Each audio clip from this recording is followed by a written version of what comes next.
tugire Kristo inema y'Imana ibe mu mitima yacu igwiriye rwose. Amaraso meranda ya Yesu Kristo atwikira ubuzima bwacu, impuhwe z'Imana zitubeko.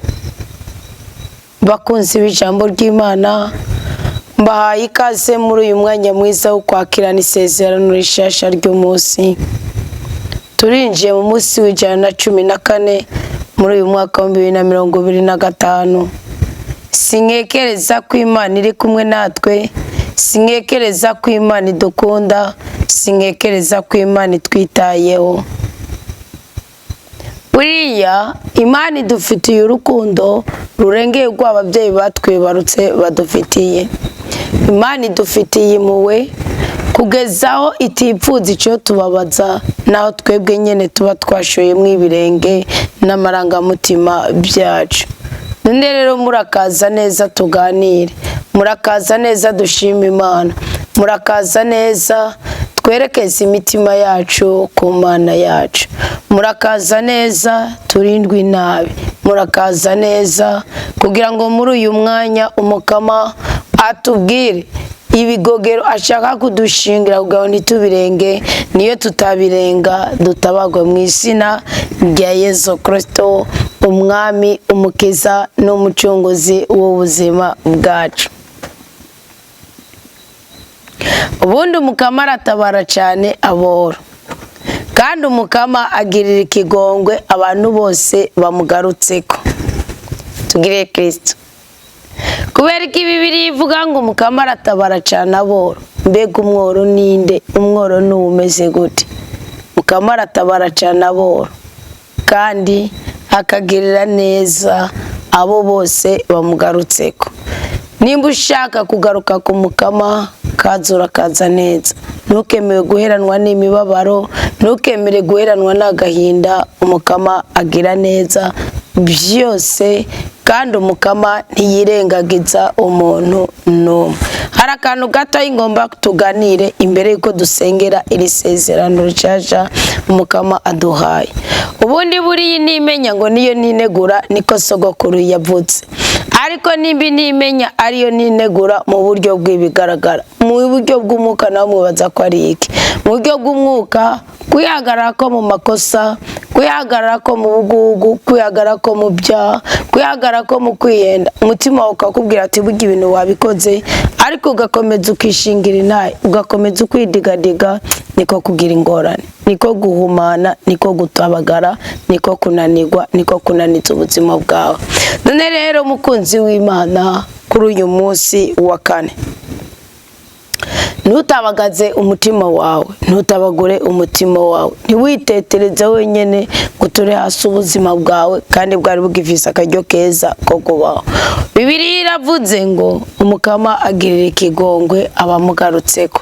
Garuka ku Mukama, reka kwidadira.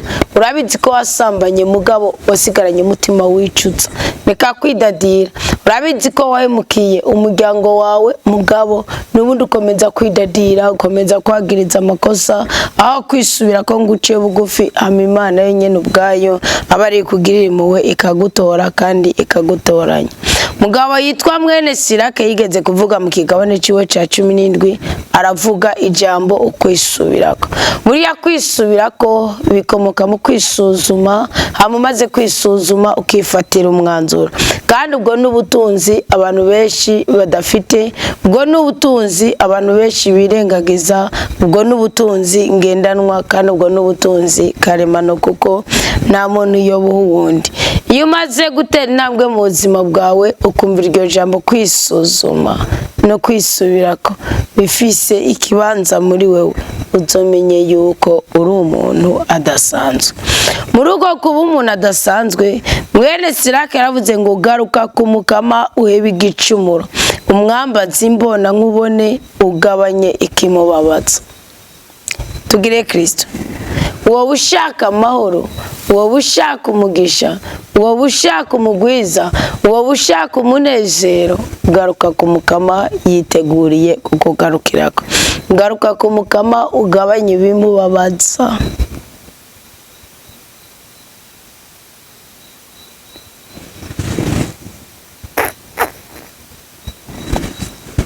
garuka ku Mukama ugabanye ibimubabaza ngo kandi umwambaza imbona nkubone kwambaza imbona nkubona amasomo yandi umwanya wo gupfukama uwo gupfukama umwanya wo guteka uwo guteka umwanya wo gusenga uwo gusenga umwanya wo kurira uwo kurira umwanya wo kuryama uwo kuryama buri kintu cyose ikigire ubuzima canke gahunda yacu ngo garuka kuri rudasumbwa uvavanwe n'akarenganyo wange rwose ikimusesema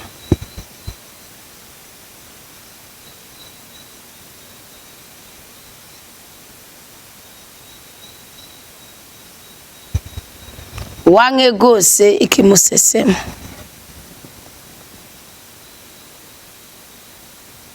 wange rwose ikimusesema ugaruke kuri rudasumbwa uvavanwe n'akarenganyo wange rwose ikimusesema ni wange igisesema Imana nayo izokwangiriza abakinzi ku rugo rwawe ni wange igisesema Imana nayo izokwangiriza abarozi mu buzima bwawe ni wange igisesema Imana nayo izokwangiriza abangushi mu buzima bwawe niyo wange igisesema Imana kuko mu bisesema Imana harimo ububeshi usambanyi uburyarya ubukunzi bw'inda bunywara umogi ukurenza ko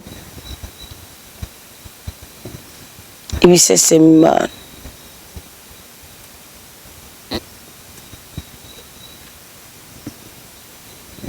wange rwose wange burundu ibintu byose bisesema Imana biyavuga ngo mbeseho mwibaza yuko ari igikigishijwe imbere y'Imana ngo amarira y'Imana amarira y'abana b'abantu yama imbere y'Imana ngo ntiyigera hishwa amaso y'Imana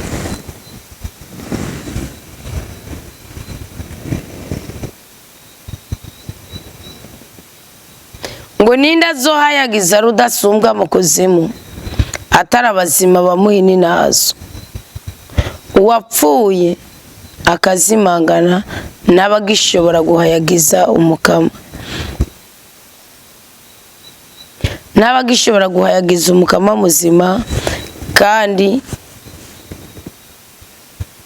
n'abagishobora uwapfuye akazimangana n'abagishobora guhayagiza Umukama umuzima kandi akomeye ni wani naza Imana ninda ari umuzima ngo avuge ninda akomeye ngo avuge umuzima kandi akomeye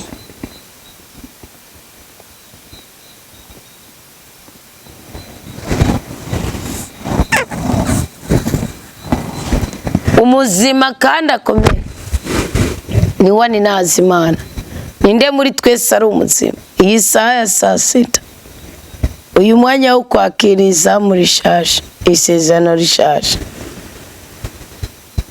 wewe ukomeye Imana ikuha umugisha nawe udakomeye Imana ikwiyegeretse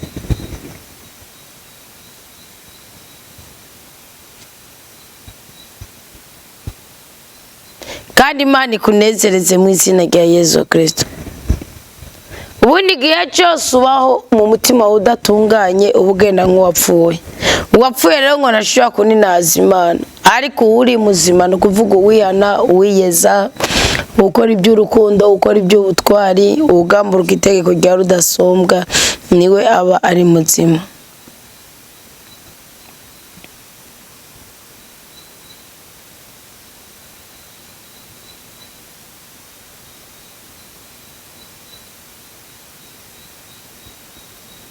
ngwe sukuntu Umukama Atabara cyane Aboro Akagira N ikigongwe abamugarutseko iniryo sezerano ry'umunsi dufise ngo nkako byose nibishobokera abantu kuko umwana w'umuntu udapfa ariko turaririmba ngo ibidashobokeye abana b'abantu imbere yawe birashoboka ibidashobokeye abana b'abantu imbere y'Imana birashoboka ibidashobokeye abana b'abantu imbere ya rudasumbwa birashoboka ahubwo turasabwa kuninaza turasabwa gukengurukira turasabwa guhayagiza rudasumbwa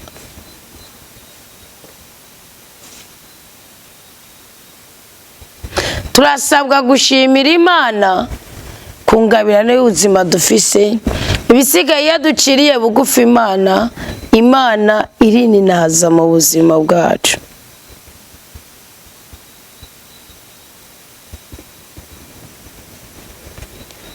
Muze dusengere uyu munsi mushasha Imana igiye kuturemereramwo ubuzima.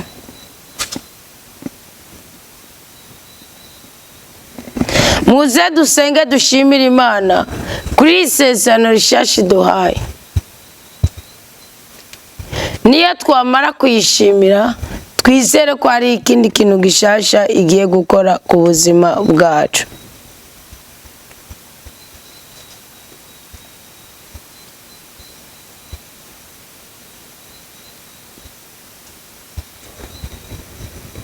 Iki ni igitondo ciza kidasanzwe kuko ntigisa n'ibindi bitondo byose wabonye.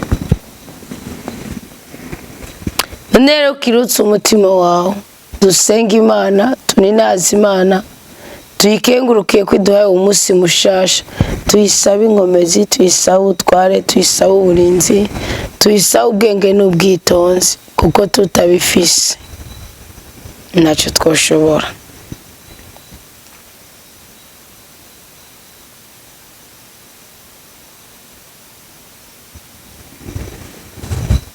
Dawe wa twese uvyagiye mu ijuru, izina ryawe ni ryeranda rwose. Mukama urakaninazwa cyane kubw'uwo murimo mwiza wakoze wo kubuduhaye kuba muri uyu munsi mushasha w'114 turi bazima.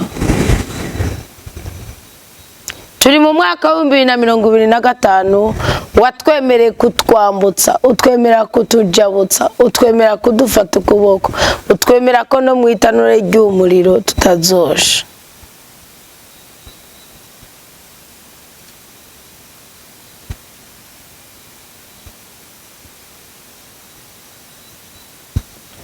Waratwemereye ko iruhande yuko tutazosha no kubabara ntituzobabara, uzoturinda ibitubabaza.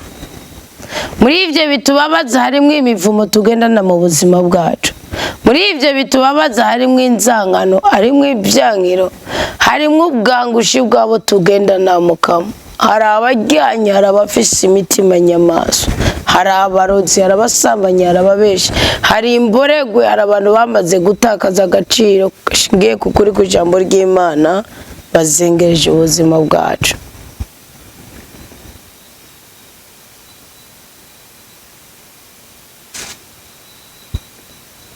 Uri Imana igira neza kuko ushobora kudutabara ukadukura mu makuba y'ubwoko bwose. Uri Imana itabara kuko ushoboye kutubohora ku citwa umuvumo cyose, karande mbi n'ibisuzuguro. Uri Imana ishoboye uwo mwanya kuduhindura amateka ikaduhindurira izina. Ndaguhaye icyubahiro. Mukama uganze kandi usabwe mu buzima bwacu.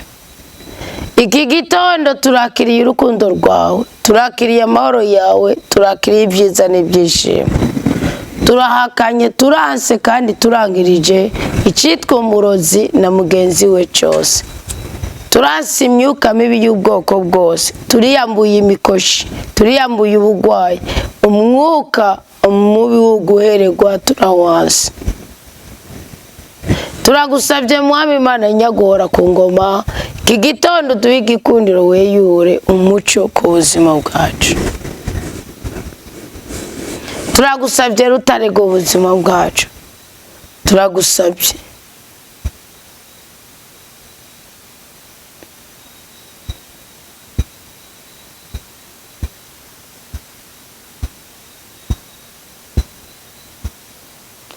Gira imbabazi utugire neza abana bawe. Gira imbabazi utunezereza abana bawe. Gira imbabazi uduhe umugisha n'umugwiza. Gira imbabazi uturenganura aho twarenganijwe. Gira imbabazi utwomora ibikomere twakomerekejwe nabo tutari twiteze ko bo tukomeretsa. raba abana babo b'abakobwa bari kwibwa urukundo, raba abana babo b'abahungu bari kwibwa ubutunzi, raba aba bagabo bari gutakaza amahirwe ashingiye ku kuzuriza inshingano mu ngo babahaye, n'abakenyezi bari gutakaza amahirwe.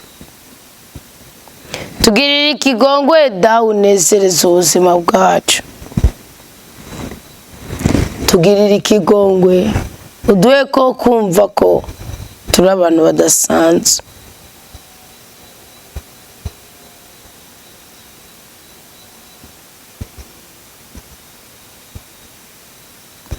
Tugirire ikigongwe uduhe kuzura n'urukundo rwawe.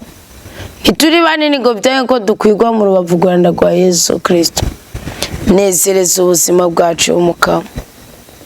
Dukize ibyaduhamiye byose, ibyaduhamuye byose, duhuze n'ibyo duhamiye mu buzima bwacu zobukoze. Ubutunzi dukeneye urabufite, ingo dukeneye urazifite, urubyaro dukeneye urarufite, amafaranga dukeneye urayafite. Nero duhisemo kukwizera, duhisemo kukwishimira, duhisemo kukuyoboza inzira, nawe uturinde gusuzugurika mu izina rya Yesu Kristo. Amen. Mutima w'Imana umukiza, Yesu Kristo ni umwami n'umukiza kandi ni umucunguzi w'ubuzima bwacu. Turagusabye Mana mutima mweranda uzutuyobore kuri uyu munsi. Ngwino mutima w'ukuri, ngwino mutima w'ububasha.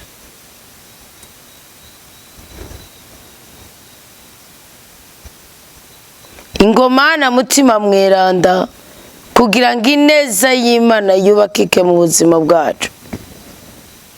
Ngwino kugira ngo ubutware bw'Imana buhondagaze ubundi butware bwose bw'isi, tubohokere kumva, guhurumbira no gukunda ijambo rya rudasumbwa. Urakoze, urakoze. Zana n'akandi gaseke uzanane n'isezerano tubwira ko Umukama atabara cyane Aboro, ariko kandi akagirira ikigongwe.